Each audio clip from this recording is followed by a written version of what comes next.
Hello everybody, welcome to my channel. This is Jericho. Nung sumama po kami sa AG Holy Land Tour from Dead Sea, nag-travel kami going to Jericho. May napansin lang ako sa tabi ng daan, parang may isang city na tumigas, pumuti siya. Baka yun yung sa Sodom. Sodom and Gomorrah na tumigas yung parang isang village yun parang puro bahay yan. Parang na-freeze sila doon. Siguro yan yung tinupok ng Panginoon. Tapos mapapansin nyo, di ba yung parang mga bundok-bundok? Parang mga dating mga matataas na palasyo yan. Yung mga bundok na yan na lupa. Para siya mga matataas na building nung panahon noon. Tapos sa baba, merong mga town. Yung mga parang puti na dire-diretso yun sa gilid ng mga bundok na yun. Para yung mga bahay na tumigas sa asin. Hindi lang kami dyan tumigil. Yan ang nakaagaw ng pansin ko sa daan na yan. Palestine yan From Dead Sea going to Jericho. Kasi pumunta kami ng Jericho going to Mount of Temptation. Bali, hindi na kami nag-horseback riding kasi mainit na. Bali, nanood na lang ako sa kanila ng karting. Nag-karting sila. Ayun, makikinsa nyo yun. Parang mapapansin niyo yung parang mga bahay na semento pero tumigas na sila. Yan. Tingin ko yan yung tinupok ng Panginoon dahil sa kasalanan ng immortality. Galit ang Panginoon dahil puro immortality ang ginagawa dyan sa lugar na yan. O diba? Dito po kasi sa Israel, maraming temptation. Kaya sa tingin ko kaya dito inilatag yung 10 Commandments sa lugar na to. At ayon sa aking karanasan, marami po talagang tukso dito sa Israel. Kapag narito na kayo at dito kayo nag-stay, depende na yan kung matibay ang pananampalataya nyo. Pero ako marupok pa ang aking pananampalataya. Kaya kung saan tayo lumalapit sa Panginoon, doon din lumalapit ang tukso para tayo lumayo sa Kanya. And enjoy watching. May napansin po kasi ako dyan na isang bundok na parang lupa. Pero sa katagalan ng panahon, para siyang poste ng isang malaking tore. Kaya minsan naisip ko, siguro dito sa pagitan ng Dead Sea, yung building na Babylon na tinupok ng Diyos. Naisip ko lang yun, pero I'm not sure. Yan, makikita niyo yung mga bundok na yan. Hindi siya talaga totally bundok ang tingin ko sa kanya, kundi isa siyang matataas na building. Ayan, kakaiba. Bali nung nag-travel, ayan, nakita niyo yan, yung parang ukit na yan ng mga lupa. Gumuguho na po yan sa sobrang init dyan. Sobrang init po, nagka-crack. Tapos parang nabubuhay lang dyan para mga bonsai. Ayan, dyan kami nag-stop kasi yung aming bus na sinakyan nawala ng aircon.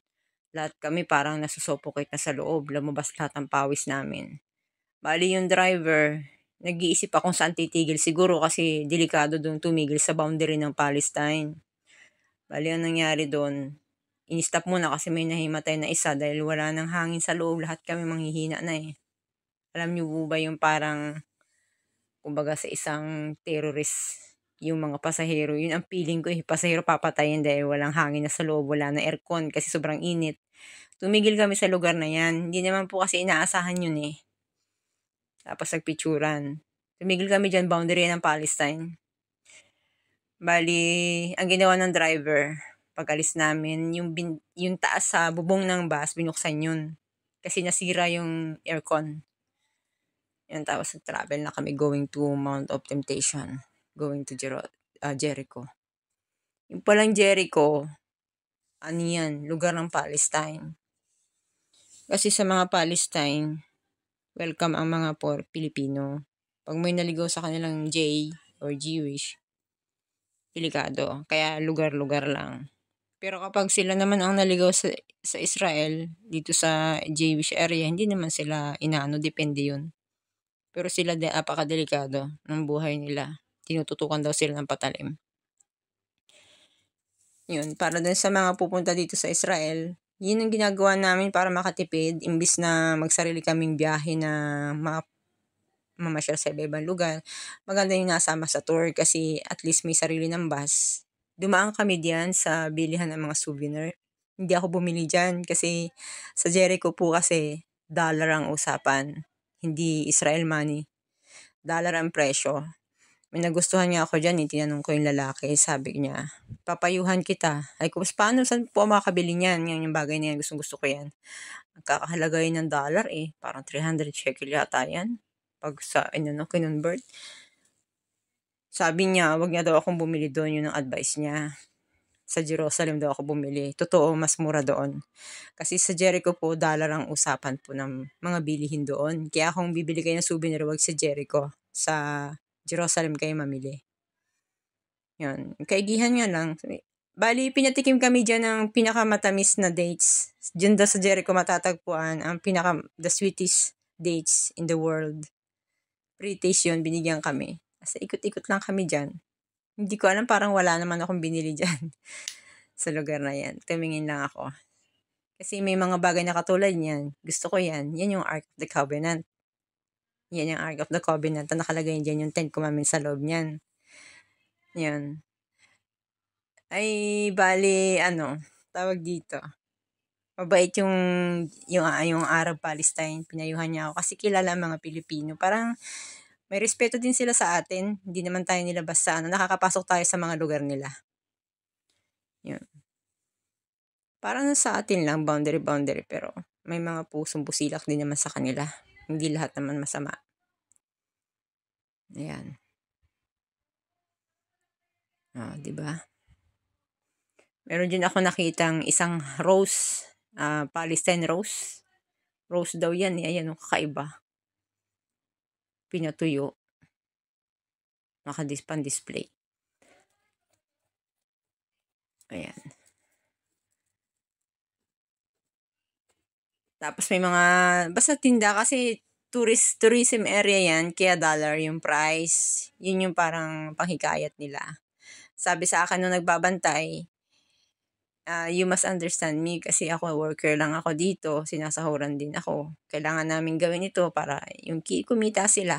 Pero sabi niya kung para sa akin, pwede naman daw akong bumili na lang sa Jerusalem. Pareho lang naman ng bagay pero ang presyo mas mababa sa Jerusalem. Kaya doon na lang sa Jerusalem.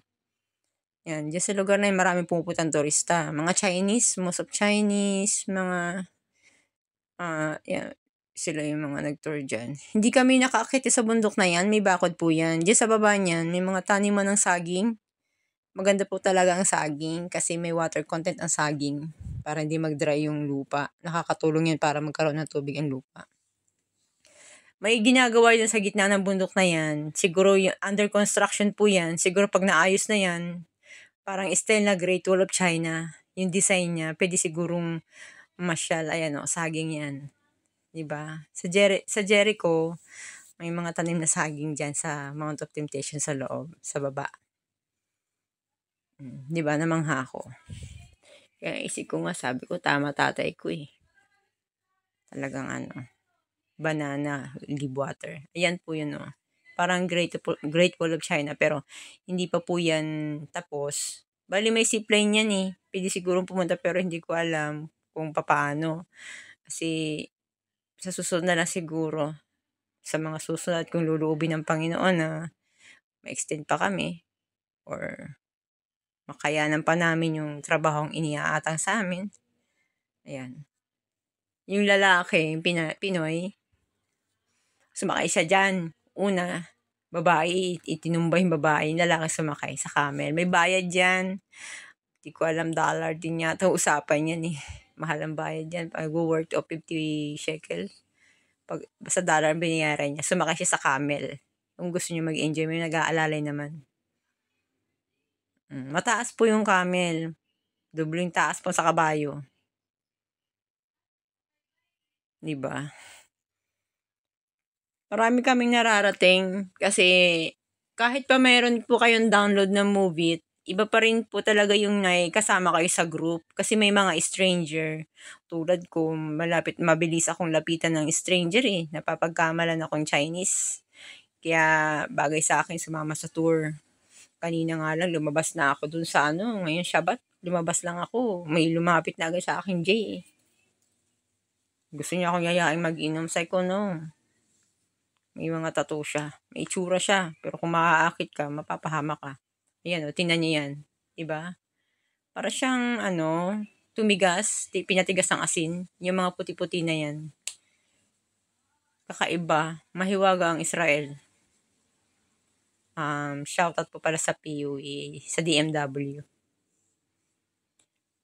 Sulit na sulit po yung narito ako kahit pa minsan, siyempre yung hotel namin hindi na ibibigay lahat. Pero yung sa karanasan, siguro at siguradong marami pa kami mararating na lugar dito sa Israel na pinapangarap ng iba na hindi nila narating.